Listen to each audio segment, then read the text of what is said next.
Hello friends, Android for beginners के इस course में आपका स्वागत है। हम देख रहे हैं एंड्रॉयड सॉफ्टवेयर स्टैक और इसको मैंने दो पार्ट्स में बनाया हुआ है, जिसका ये सेकंड और लास्ट पार्ट है। इसके पहले वाले पार्ट में आपने कुछ चीज़ें समझ ली थी, तो अगर आपने पहला वाला पार्ट नहीं देखा है तो मेरी रिक्वेस्ट है कि आप पहले उसको ज़रूर देखें। तो आइए स्टार्ट करते हैं हम सेकेंड पार्ट। देखिए, एंड्रॉयड रन टाइम जेवीएम से कुछ मायनों में अलग है। उसमें से एक सबसे इंपॉर्टेंट डिफरेंस मैं आपको बता रहा हूं। जितनी एप्लीकेशंस रन होती हैं, हर एक एप्लीकेशन के लिए एंड्रॉयड में एंड्रॉयड रन टाइम का एक डिफरेंट इंस्टेंस बनता है और हर एक इंस्टेंस उस एप्लीकेशन को रन करता है। यानी जितनी एप्लीकेशन की रन हो रही हैं उतने एंड्रॉयड रन टाइम के इंस्टेंसेस बन जाते हैं, जबकि जेवीएम का एक सिंगल इंस्टेंस कई सारी एप्लीकेशंस को साइमल्टेनियसली रन कर रहा होता है। तो इससे परफॉर्मेंस में अंतर आता है, सिक्योरिटी में अंतर आता है, फीचर्स में फर्क आता है।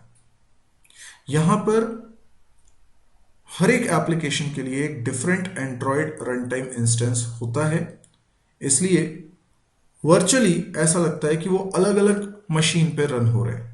हर प्रोसेस एक अलग मशीन पे रन हो रही है, सबके अपने अपने रिसोर्स की बाउंड्री होती है। यानी अगर एक एप्लीकेशन किसी रिसोर्स को यूज कर रही है तो रिसोर्स का जो पोर्शन यूज कर रही है, दूसरी एप्लीकेशन उस रिसोर्स को एक्सेस नहीं कर सकती, उसका अपना पार्टीशन होगा। Got it? तो जो एंड्रॉयड रन टाइम है वो लिखा गया है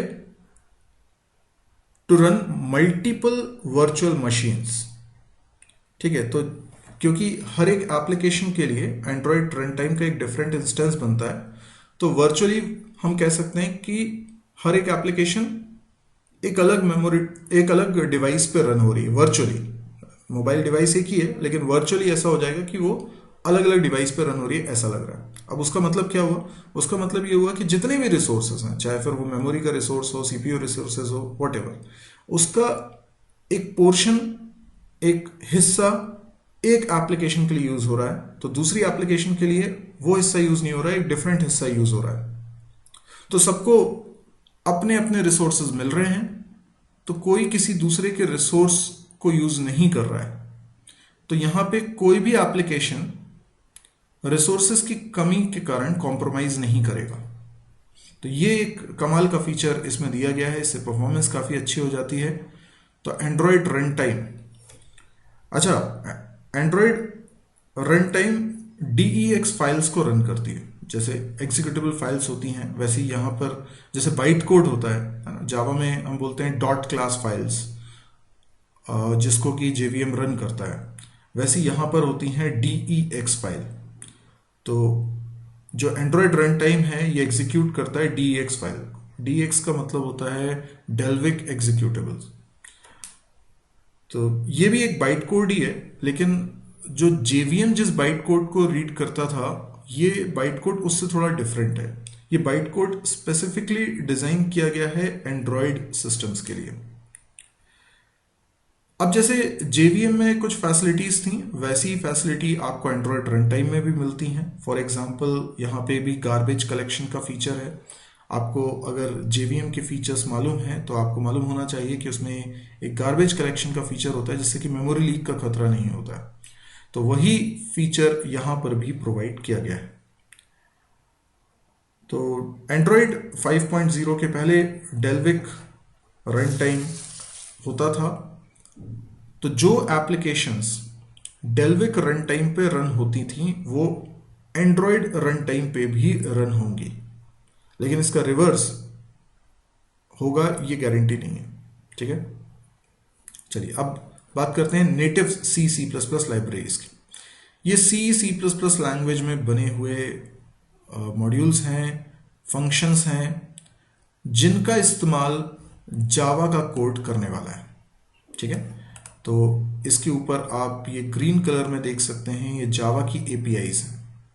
तो जावा की जो एपीआईज हैं, जावा का जो फ्रेमवर्क एपीआई है, ये यूज करता है C++ की लाइब्रेरीज को, इस फंक्शंस को, जिसके कारण वो हार्डवेयर एब्स्ट्रैक्शन लेयर तक पहुंचता है और फिर लिनक्स कर्नल तक पहुंचता है और हार्डवेयर को यूज करता है।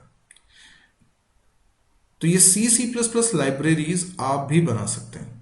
ये C या C++ लैंग्वेज में बनी लाइब्रेरी है, कुछ सेट ऑफ फंक्शंस हैं। इस कोड को अगर आप बनाना चाहते हैं तो इसके लिए आपको एंड्रॉयड NDK की जरूरत पड़ेगी, नेटिव डेवलपमेंट किट। ये एक टूल सेट है जो आपको अलाउ करता है कि आप अपनी एप्लीकेशन का एक पार्ट C++ लैंग्वेज में लिख सकते हैं। यानी अभी तक हम सोच रहे थे कि जावा की एप्लीकेशन हम बनाएंगे, यानी एंड्रॉयड के लिए जो एप्लीकेशन बनाएंगे वो पूरी पूरी जावा लैंग्वेज में बनाएंगे। यस, ऐसा ही होता है। लेकिन अगर आप चाहें तो कोई एक पोर्शन आप लिख सकते हैं C++ में, पर उसके लिए आपको एंड्रॉयड NDK की जरूरत पड़ेगी और आप ऐसा कर सकते हैं और आप इस नेटिव C++ लाइब्रेरी को एनरिच कर सकते हैं। इससे फायदा ये होगा कि जो आपने कोड बना लिया वो रीयूजेबल होगा जावा API फ्रेमवर्क्स के द्वारा। ये नेटिव API का purpose basically hardware abstraction layer को यूज करना है और ये खुद एक्सपोज होती हैं जावा API फ्रेमवर्क के द्वारा, यानी जावा API फ्रेमवर्क इनको यूज करके अपना काम करता है।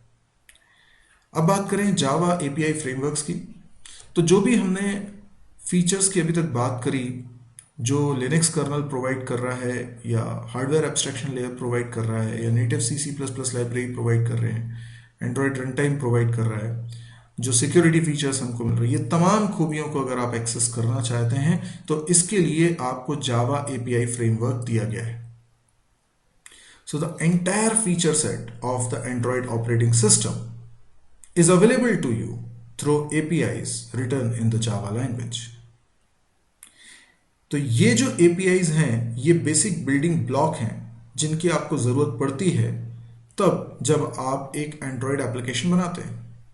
तो एज अ प्रोग्रामर शायद आप कभी भी नेटिव C++ लाइब्रेरी का यूज ना करें, आपको इस बात को समझने की भी जरूरत ना पड़े कि एंड्रॉयड रन टाइम क्या करता है, आपको हार्डवेयर एब्स्ट्रैक्शन लेयर को भी समझने की जरूरत ना पड़े, आपको लिनक्स कर्नल को भी समझने की जरूरत ना पड़े।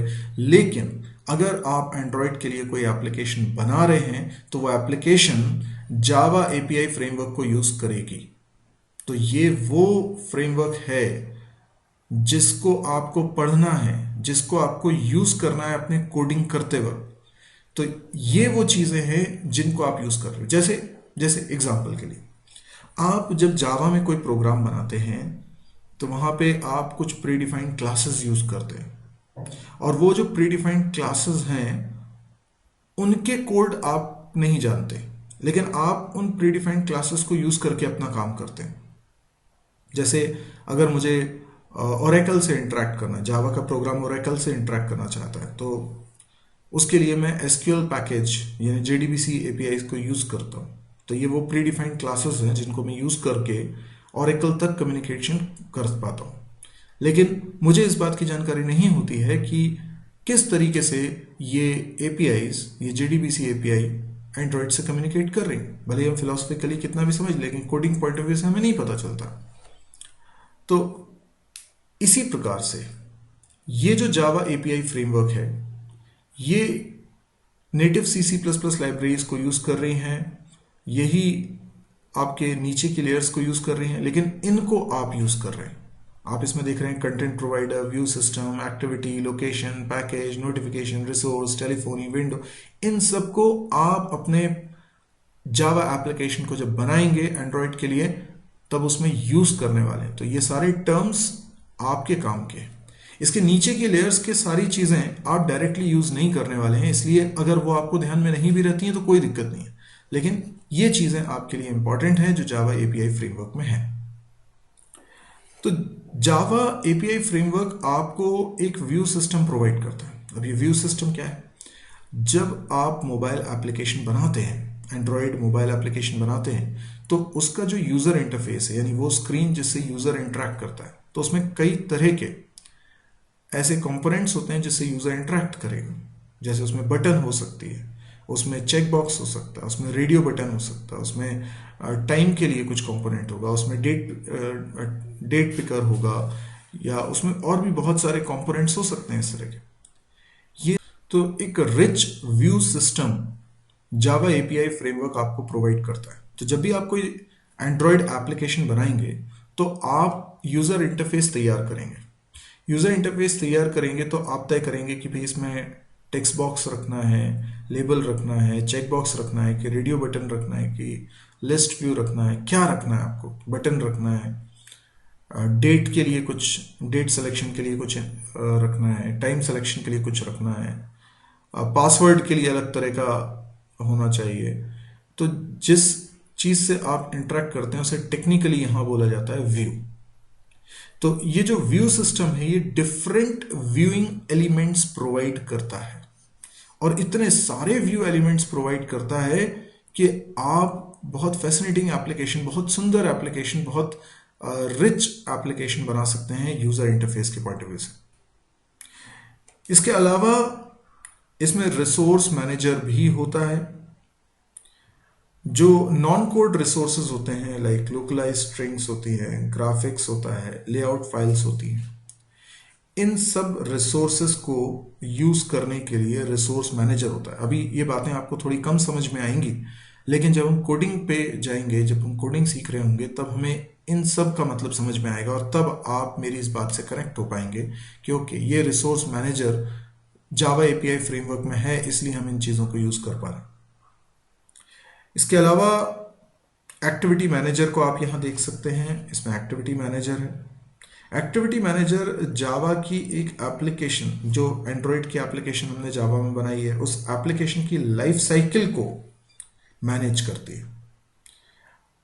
यानी एप्लीकेशन स्टार्ट होने से लेकर डिस्ट्रॉय होने तक जो उसकी लाइफ साइकिल है, उस दौरान क्या क्या स्टेजेस होंगी, उन सबको मैनेज ये करता है। एक्टिविटी मैनेजर के अलावा यहाँ पे और भी आप चीज़ें देख सकते हैं, जैसे लोकेशन मैनेजर है, पैकेज है, या कंटेंट प्रोवाइडर। कंटेंट प्रोवाइडर बहुत ही इंपॉर्टेंट है। अगर कोई एक एप्लीकेशन जो आपने एंड्रॉयड में जावा के अंदर लिखी है, तो वो एप्लीकेशन एक दूसरी एप्लीकेशन के कंटेंट को एक्सेस करना चाहती है, तो ये पॉसिबल होता है कंटेंट प्रोवाइडर की मदद से। फॉर एग्जाम्पल, मैं एक एप्लीकेशन बनाना चाहता हूँ कि जैसे ही वो डेट आ जाती है, जिस डेट पर किसी का बर्थडे, जैसे मान लीजिए आज की डेट जैसी अपीयर हुई रात को 12 बजे, डेट चेंज हुई, डेट चेंज होते ही उन सभी लोगों को बर्थडे मैसेजेस चले जाएं जिनका आज बर्थडे है, जिनका डेटा मेरे मोबाइल में कॉन्टैक्ट लिस्ट में फीड है। कमाल की एप्लीकेशन। यानी लोगों को ऐसा लगेगा कि आपने उन्हें विश किया है, आपको याद था, जबकि ये ऑटोमेटिकली आपने सेट करके रखा हुआ है। ये आपकी एक ऐसी एप्लीकेशन आपने बना दी है जो आपने जावा में बनाई है, जिसकी मदद से आप ऑटोमेटिकली उन लोगों को मैसेजेस भेज पा रहे हैं जिन लोगों का आज बर्थडे। तो जब भी डेट चेंज होती है वो चेक करता है, वो एप्लीकेशन का काम है, वो चेक करता है कि आज किस किस का बर्थडे। अब ये बर्थडे की इंफॉर्मेशन कहाँ रखी हुई, तो आपने अपनी एप्लीकेशन में बनाया होगा, लेकिन उसको मैसेज जाए तो उसका फ़ोन नंबर भी पता होना चाहिए। वो फ़ोन नंबर तो एक दूसरी एप्लीकेशन के पास है, वो एप्लीकेशन जो ऑलरेडी आपके मोबाइल में होती है, राइट। हो सकता है कि फिर मैसेज एप्लीकेशन अलग हो, है ना। तो आप जो एप्लीकेशन बना रहे हैं ये आपके मोबाइल में ऑलरेडी मौजूद पहले से जो एप्लीकेशन रखी हुई हैं उनको एक्सेस कर रहे हैं, उसके कंटेंट को एक्सेस कर रहे हैं। क्योंकि अगर उस बंदे को मैसेज भेजना है तो उसका फ़ोन नंबर तो चाहिए, पर फ़ोन नंबर कहाँ रखा हुआ है, तो फ़ोन नंबर रखा हुआ है कॉन्टैक्ट्स एप्लीकेशन। अब कॉन्टैक्ट्स एप्लीकेशन एक डिफरेंट एप्लीकेशन है जो हमने नहीं बनाई, जो पहले से बनी हुई है। तो यदि आप एक ऐसी एप्लीकेशन बना रहे हैं जो दूसरी एप्लीकेशन के पास मौजूद डेटा को एक्सेस करना चाहती है, तो कंटेंट प्रोवाइडर का यूज करना पड़ेगा। यस, ये आप कर सकते हैं। तो इस तरीके से कंटेंट प्रोवाइडर का बहुत अहम रोल है। आगे हम इस पर भी प्रोग्राम्स बनाएंगे तो हमें समझ में आएगा कंटेंट प्रोवाइडर को कैसे यूज करते हैं। ओके, इसके ऊपर आप देख सकते हैं कि सिस्टम एप्लीकेशंस, ठीक है। जो सिस्टम एप्लीकेशंस हैं, जब आप एंड्रॉयड मोबाइल फ़ोन खरीदते हैं तो उसमें पहले से कुछ एप्लीकेशंस इंस्टॉल्ड होती हैं। उसमें डायलर होता है जिसके कारण आप फ़ोन डायल कर पाते हैं, ईमेल का एप्लीकेशन होती है, कैलेंडर होता है, कैमरा होता है, ये बहुत सारी एप्लीकेशंस होती हैं जो ऑलरेडी होती हैं। तो हम इनको क्या बोल रहे हैं? System applications. लेकिन अगर ये सिस्टम एप्लीकेशंस की बात करें तो ये भी एक नॉर्मल एप्लीकेशन ही है, जो हम भी उस तरह की एप्लीकेशन बना सकते हैं, और ये भी जावा एपीआई फ्रेमवर्क को यूज़ करके ही अपना काम कर पा रही है। तो जितना अधिकार इन सिस्टम एप्लीकेशंस को जावा एपीआई फ्रेमवर्क यूज करने का है, उतना ही अधिकार हमारी उस एप्लीकेशन को भी होगा जो हम बना रहे होंगे। तो आप इस कोर्स में जो एप्लीकेशन आप बनाएंगे वो भी उतना ही अधिकार रखती हैं जितना कि सिस्टम एप्लीकेशन रखती हैं। तो आई होप आपको ये पूरा आर्किटेक्चर समझ में आया होगा, और जो भी हम एप्लीकेशन बनाएंगे वो एप्लीकेशन इस सिस्टम एप्लीकेशन वाली लेयर में ही ऐड ऑन होती जाएगी, भले ही आप उसे बोले यूजर एप्लीकेशंस। तो ये आपने पूरा स्टैक, एंड्रॉयड स्टैक समझा है, एंड्रॉयड का आर्किटेक्चर समझा है। ओके, तो वापस से मैंने स्क्रीन को छोटा कर दिया है, तो जो हमें रीड नहीं हो रहा था वो अब रीड भी हो चुका है। इसको हम एक्सप्लेन भी कर चुके हैं, समझ चुके हैं। मैं मानता हूं कि इसमें कुछ टेक्निकल ऐसी बातें हुई हैं जो हो सकता है अभी आपको 100% क्लियर नहीं हो रही हो, लेकिन डेफिनेटली आगे जाके वो क्लियर हो जाएंगे। पर ये है एंड्रॉयड ऑपरेटिंग सिस्टम, ये पूरा, जबकि लिनक्स इसके अंदर एक पोर्शन भर है। अब यदि आपको ये वीडियो पसंद आया तो आप इसको लाइक कर सकते हैं। यदि आपको लगता है कि इस तरह के और वीडियोस देखने में आप इंटरेस्टेड हैं तो इस चैनल को जरूर सब्सक्राइब करिए। इसके अलावा आप मेरी वेबसाइट www.mysurgy.com को विजिट करना ना भूलें, क्योंकि बहुत सारा कंटेंट इस वेबसाइट पर आपको मिलेगा। हो सकता है उसमें से कुछ कंटेंट तो YouTube पे ना मिले आपको, और कुछ मिले भी तो YouTube पे मेरे जो 1 से अधिक चैनल हैं उस पर रखा हुआ है।